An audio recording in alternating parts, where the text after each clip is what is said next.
கிட்ஸுக்கு 2K கிட்ஸோட காதல் இல்ல காதல் வார்த்தைகள் கூட புரிய மாட்டேங்குது அப்படின்னு எனக்கு சில டிஎம் பண்ணிருந்தாங்க. Welcome to my channel. First one பாத்தீங்கன்னா பிரெட் கிரமிங். துண்டு துண்டா காதல் அப்படியே பீஸ் பீஸா குடுக்கிற மாதிரியான கமிட்டட் ரிலேஷன்ஷிப் இல்ல அவங்களை குழப்பத்திலேயே வச்சிருப்பாங்க. That's bread கிரமிங். கோஸ்டிங் அப்படின்றது அவங்க நல்லா பேசிட்டே இருந்து திடீர்னு காணாம போயிட்டாங்க அப்படின்னா அது கோஸ்டிங். ஜாம்பிங்னு ஒரு டேர்ம் இருக்கு. கோஸ்ட் பண்ணி முடிச்சதுக்கு அப்புறமா ஒரு 3 மாசம் கழிச்சு வந்து ஹே எப்படி இருக்கு அப்படின்னு கேஷுவலா கேட்டாங்க அப்படின்னா அது ஜாம்பிங். குஷனிங்னு ஒரு டேர்ம் இருக்கு. ஆல்ரெடி நான் கமிட்டட் ரிலேஷன்ஷிப்ல இருக்கேன், இருந்தாலும் பாக்குற பிள்ளைங்கிட்ட எல்லாம் கடலை போடுவேன் அப்படின்னா அது குஷனிங். பெஞ்சிங்னு ஒரு டேர்ம் இருக்கு. கன்றாவியா இருக்கு. லைக் ஆல்ரெடி எனக்கு ஆள் இருக்கு, இருந்தாலும் லைக் இவங்க போயிடுவாங்கன்ற டவுட்னால பேக்கப் ஒன்னு ரெடி பண்ணி வச்சிருக்கேன் அப்படின்றது பெஞ்சிங். அதுக்கப்புறம் பாத்தீங்கன்னா ஹாண்டிங்.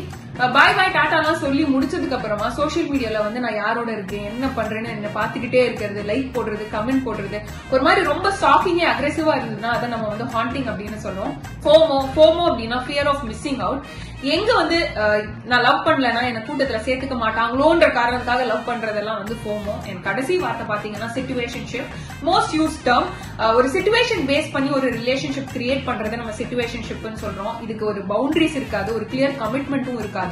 அண்ட் இந்த மாதிரி டேர்ம்ஸ் தான் வந்து மோஸ்ட் காமன்லி யூஸ். இதை தாண்டி ஏதாவது உங்களுக்கு தெரியும்னா கமெண்ட் செக்ஷன்ல சொல்லுங்க. அண்ட் இந்த மாதிரி மோர் இன்ட்ரெஸ்டிங் வீடியோஸ்க்கு லேர்ன் வித் மேண்டி என் பேஜை மறக்காம ஃபாலோ பண்ணிடுங்க.